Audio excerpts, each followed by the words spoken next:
Hello student, तो कैसे हैं आप सभी लोग। आई होप कि आप सब अच्छे होंगे।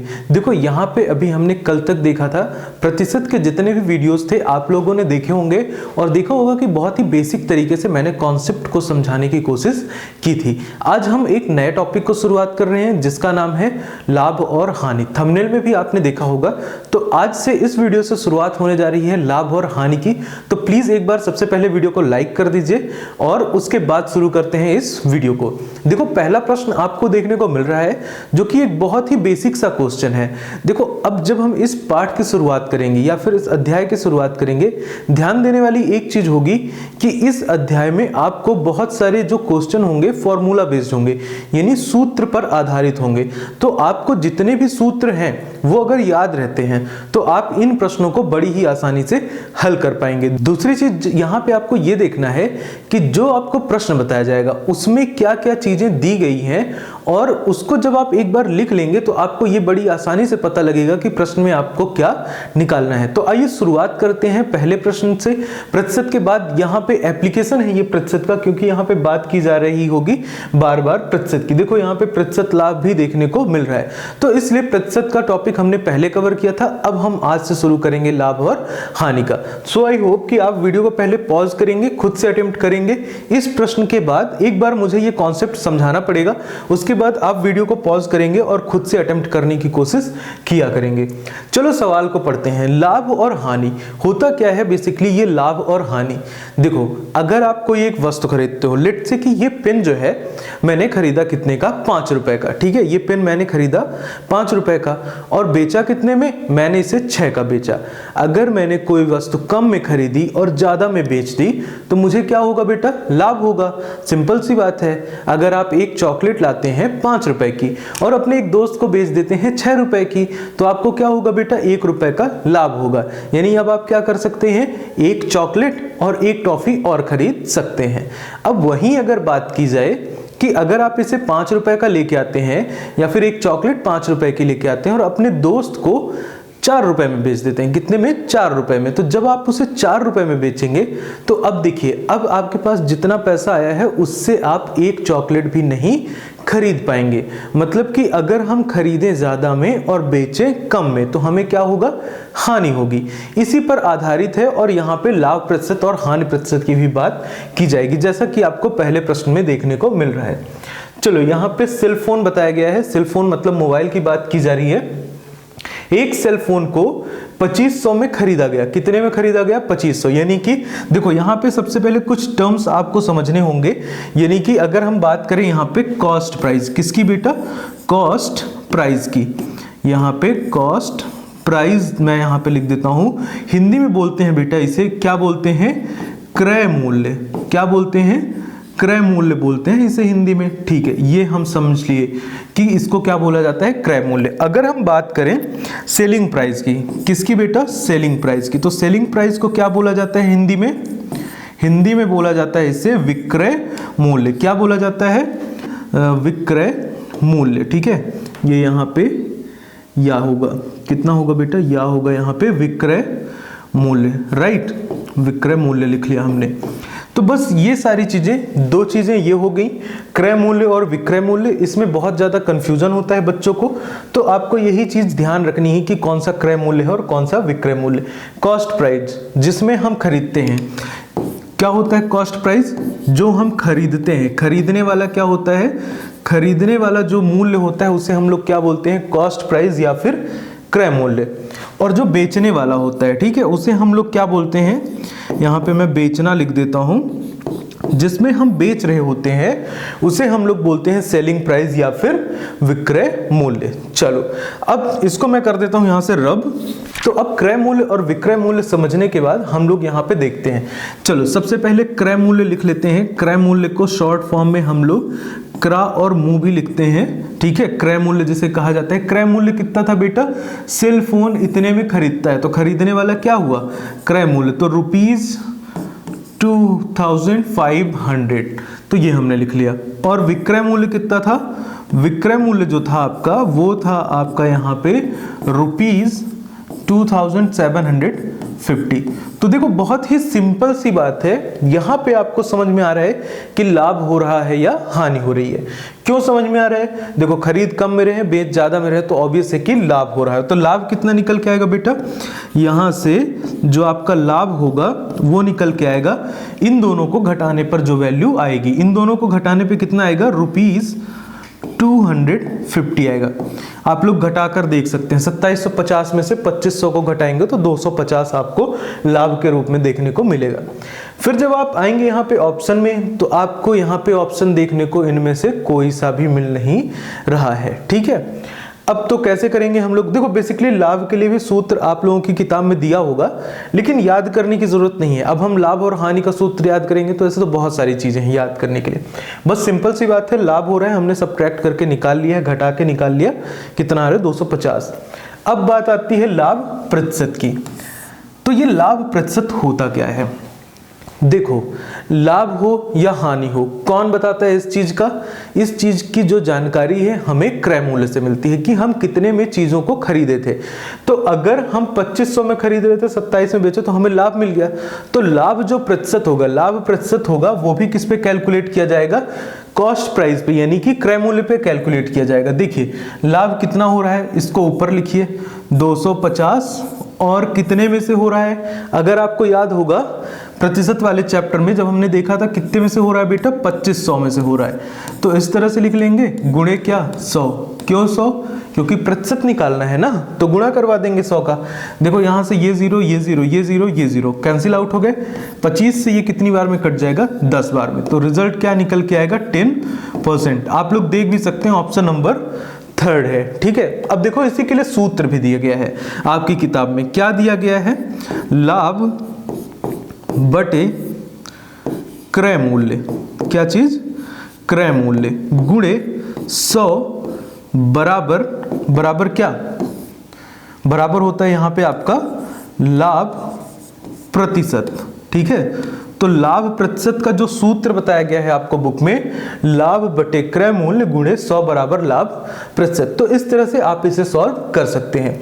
आई होप कि क्वेश्चन आपको समझ में आया होगा, और इसका आप लोग एक बार स्क्रीनशॉट ले लीजिएगा, जिससे क्या होगा कि जब आप खुद से सॉल्व करेंगे अगले क्वेश्चन को तो आपको आसानी होगी। चलिए तो बढ़ते हैं अगले प्रश्न की तरफ। तो आइए अब शुरू करते हैं अपने क्वेश्चन नंबर 2 को। देखो क्वेश्चन नंबर 2 यहाँ पे पढ़ने के बाद आपको पता लगेगा कि इसमें क्या निकालना है, लाभ प्रतिशत ही इसमें भी निकालना है। कैसे? एक पुस्तक को इतने में खरीदा गया, ठीक है, और 180 में बेचा गया। ठीक है, चलो अभी क्या करेंगे हम लोग, यहां पे लिख लेते हैं। क्या लिख लेते हैं? क्रय मूल्य दिया गया है आपको। क्रय मूल्य कितना बताया जा रहा है बेटा? 150 रुपए। कितना बताया जा रहा है? 150 रुपए बताया जा रहा है। उसके बाद अगर बात करें विक्रय मूल्य की, तो विक्रय मूल्य कितना बताया जा रहा है? विक्रय मूल्य बताया जा रहा है आपको 180 रुपए। ये भी हमने लिख लिया यहाँ पे। अब देखो खरीद हम कम में रहे हैं, बेच हम ज्यादा में रहे हैं, तो ऑब्वियस सी बात है, बहुत अच्छे से समझ में आ रहा होगा आप लोगों को कि यहाँ पे क्या हो रहा है? लाभ हो रहा है। तो लाभ बराबर कितने रुपए आ जाएगा बेटा? 30 रुपए का लाभ हो रहा है। 180 से कितना कम है? 150, 30 ही कम है, तो 30 रुपए का आपको लाभ हो रहा है। चलो अब उस पर लाभ प्रतिशत बताना है आपको। लाभ निकालना तो बहुत सिंपल सी चीज थी, आप लोग निकाल भी लेंगे। अब क्या बताना है आपको? लाभ प्रतिशत बताना है। अभी पिछले प्रश्न में मैंने बताया था, सूत्र क्या बताया था मैंने यहाँ पे, कि लाभ बटे क्रय मूल्य गुणे 100 बराबर लाभ प्रतिशत। ठीक है, चलो देखते हैं कि कैसे निकालेंगे हम इसे। तो यहाँ पे ऊपर रखना है हमें क्या? लाभ। ठीक है, लाभ। देखो जब आप बार बार प्रैक्टिस करोगे ना, बार बार सूत्र लिखोगे, तो आपको सूत्र कभी याद करने की जरूरत नहीं पड़ेगी। ठीक है, मैं जितने बच्चों को पढ़ाता हूं तो मैं बता सकता हूं आप लोगों को कि बच्चों ने कभी सूत्र याद नहीं किया है। ठीक है, हमेशा ही मतलब बच्चे परेशान रहते थे, तो मैंने उनको यही सलाह दी है कि आप जितनी बार सूत्र लिखेंगे उतनी बार आपके दिमाग में वो चीजें बैठती जाएंगी और आपको कभी ये चीज याद करने की जरूरत नहीं पड़ेगी। ये क्या हो जाएगा? लाभ प्रतिशत प्रतिशत, ठीक है। अब देखो क्या मैंने सूत्र याद किया होगा? नहीं, सवाल लगाते लगाते मुझे चीजें आने लगी, तो उसी तरह से आपसे भी आने लगेंगी। चलो, लाभ कितने का हो रहा है बेटा? लाभ हो रहा है 30 रुपए का, क्रय मूल्य था हमारा 150 रुपए, और गुणा करवा देंगे किससे? 100 से। लीजिए, 0 से 0 काट दीजिए। अब यहाँ से 15 दूनी 30, और 2 गुणे 10 आने वाला है यहाँ से, जिसको हम लोग मल्टीप्लाई करने के बाद क्या देखेंगे? यहाँ से आएगा आपका 20%। तो राइट आंसर कौन सा होगा? Option number first. तो ऑप्शन नंबर फर्स्ट कौन सा होगा? आपका राइट आंसर होगा। तो इस तरह से बेसिकली इस प्रश्न को हल करना था। चलिए बढ़ते हैं अगले प्रश्न की तरफ और देखते हैं कि अगले प्रश्न में आपसे क्या पूछा जा रहा है। देखो, एक वस्तु को 100 में खरीद कर 80 में बेचने पर प्रतिशत हानि कितना होगा? देखो, अब क्या पूछा जा रहा है? प्रतिशत हानि पूछी जा रही है। अब हानि का सवाल आ गया है, तो ऑब्वियस सी बात है, हमें पता चल जाएगा कि हानि हो रही है। क्यों? फिर से लिख लेंगे यहाँ पे क्रय मूल्य, और यहाँ पे विक्रय मूल्य जितना दिया होगा। क्रय मूल्य कितना है बेटा? ₹100 है। और अगर विक्रय मूल्य की बात करें तो विक्रय मूल्य कितना है बेटा? यहाँ पे विक्रय मूल्य है ₹80। तो यहाँ पे हमने 80 लिख लिया। अब हानि हो रही है, क्यों हो रही है? क्योंकि खरीद ज्यादा में रहे और बेच कम में रहे। तो हानि बराबर कितना हो जाएगा? यहाँ पे हानि निकल करके आएगी कितनी? ₹20। अब देखो, अब आपको लग रहा होगा कि यहाँ पे आ गई है हानि, तो हमें एक और सूत्र याद करना होगा या फिर एक और फॉर्मूले को देखने की जरूरत होगी। लेकिन नहीं, मैंने आपको पिछले के पिछले प्रश्न में ही बताया कि जब भी हम कैलकुलेट करेंगे लाभ या हानि, तो वो किस पर कैलकुलेट करेंगे? क्रय मूल्य पर करेंगे। तो क्रय मूल्य तो बटे में होने ही वाला है, यहाँ पे हो जाएगा आपका क्रय मूल्य, ठीक है। यहाँ पे हम लोग लिख लेंगे क्रय मूल्य, और यहाँ पे क्या हो जाएगा? पहले लाभ होता था, अब हानि हो जाएगा, तो यहाँ पे हो गई हानि और गुणे में हो जाएगा 100, और यही होता है हानि बराबर क्या होता है बेटा? हानि के बराबर, हानि प्रतिशत के बराबर। तो इस तरह से हम इसे कैलकुलेट करेंगे।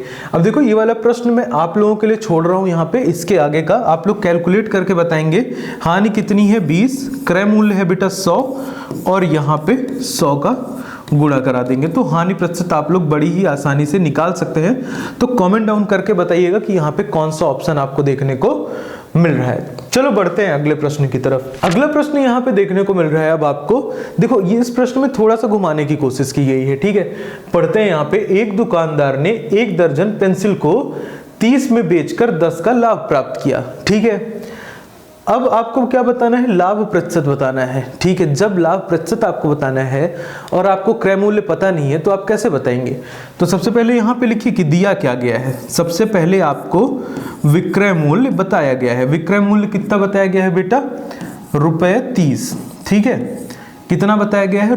₹30। अब देखो, यहाँ पे पर्टिकुलर एक पीस का नहीं निकालना है, एक नग का आपको नहीं निकालना है। 30 का दिया हुआ है और 30 में ही लाभ बता रहा है, 30 का ही हम कॉस्ट प्राइस निकाल लेंगे। तो बहुत सोचने की जरूरत नहीं है इन प्रश्नों में। लाभ कितना बताया गया है? जो लाभ आपको बताया गया है वो बताया गया है 10 रुपए। चलो, ये भी हमने लिख लिया। अब हमें क्या निकालना है? क्रय मूल्य निकालना है, ठीक है। तो क्रय मूल्य कैसे निकालेंगे? देखो, अब इसके लिए भी बुक में एक सूत्र दिया हुआ है, क्रय मूल्य बराबर विक्रय मूल्य ऋण लाभ, या फिर विक्रय मूल्य माइनस लाभ। अब यहाँ पे आपको इसको याद करने की जरूरत बिल्कुल नहीं है।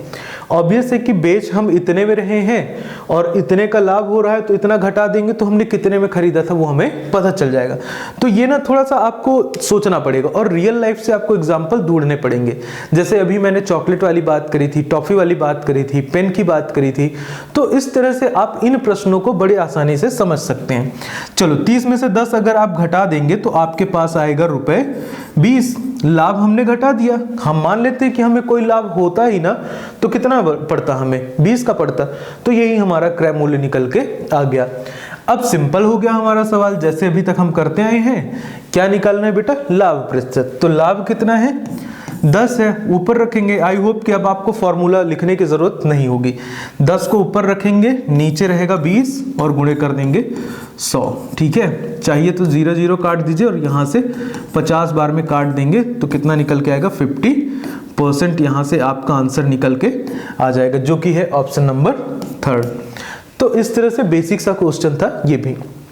चलो बढ़ते हैं अगले प्रश्न की तरफ। तो अब आपके सामने जो ये आज का आखिरी प्रश्न है, यहाँ पे कहा जा रहा है किसी वस्तु को 22 में बेचने पर देखो बेचने पे आया ना, बेचने का मतलब क्या, विक्रय मूल्य आपको दिया गया है, 11 का हानि होता है और हानि बताई गई है। अब आपको निकालना है हानि प्रतिशत। तो हानि प्रतिशत के लिए हमें सबसे पहले क्या चाहिए, क्रय मूल्य निकालना पड़ेगा। चलो सबसे पहले यहाँ पे लिख लो कि दिया क्या गया है, विक्रय मूल्य आपको बताया गया है, कितना बताया गया है, ₹22, ठीक है, ये हमें विक्रय मूल्य बताया गया। हानि कितने की बताई गई, हानि बताई गई है हमें ₹11 की, तो ये हमने हानि भी लिख ली, राइट। अब देखो हमें क्या निकालना है, क्रय मूल्य। क्यों निकालना है, क्योंकि हमने सूत्र में सीखा था कि हानि बटे क्रय मूल्य, क्या बेटा, हानि बटे क्रय मूल्य और गुणे में क्या होता है, 100 होता है, यही होता है हमारा क्या, हानि प्रतिशत। तो ये निकालने के लिए हमें क्रय मूल्य का पता होना जरूरी है। तो क्रय मूल्य कैसे निकालेंगे, यहाँ पे क्रय मूल्य आपका निकल के आएगा, यहाँ पे देखो हानि हो रही है, अगर नहीं होती तो कितने में हम इसे खरीदे होंगे, हम इसे 33 रुपए में खरीदे होंगे। तो यहाँ पे कितना हो जाएगा, हानि धन विक्रय मूल्य, जब दोनों को जोड़ दोगे तो क्या निकल के आएगा, 33। तो यही होगा हमारा क्या, क्रय मूल्य, जितने में हमने उस वस्तु को खरीदा था। चलो अब आपके पास क्वेश्चन जो है वो बड़ा ही सिंपल सा है, 11 की हानि हुई, क्रय मूल्य निकल के आया 33 और यहाँ पे गुणा करवा देंगे 100 का। अब देखो कैंसिल आउट करोगे तो 3 टाइम्स में ये चला जाएगा, अगर आप इसे 3 से कैंसिल आउट करोगे तो 3 3 जा 9 एंड 3 3 जा 9 पॉइंट समथिंग आएगा। आप देख सकते हैं कि ऑप्शन में क्या बताया जा रहा है, ऑप्शन नंबर ये आपका राइट होगा, क्योंकि यहाँ पे और किसी भी ऑप्शन में आपको 33 देखने को नहीं मिल रहा है। अगर आप फ्रैक्शन में लिखने की कोशिश करेंगे तो 33 whole 1/3 will be your right answer. तो देखा आपने, बहुत ही बेसिक तरीके से हम इसे दैनिक जीवन से जोड़ करके सीख सकते हैं। इसका स्क्रीनशॉट ले लीजिए या अपनी नोटबुक में एक बार आप लोग इसे लिख भी सकते हैं, ठीक है। आई होप कि स्क्रीनशॉट ले लिया होगा आप लोगों ने। तो इसी तरह से दैनिक जीवन से जुड़े हुए एग्जाम्पल यानी कि उदाहरण लेकर के हम इन प्रश्नों को बहुत ही अच्छे तरीके से हल कर सकते हैं। तो इस वीडियो में यहीं तक, मिलते हैं कल के अगले वीडियो में। और वीडियो को अगर अभी तक लाइक नहीं किया तो मैं एक बार फिर से कहना चाहूंगा कि वीडियो को लाइक कर दीजिएगा। और इस बार आपको कमेंट करके ये बताना है कि आज का जो ये वीडियो था तो आपको कैसा लगा और आपको यहां से कॉन्सेप्ट सीखने में कितनी मदद मिली। तो चलिए मिलते हैं कल के अगले वीडियो में।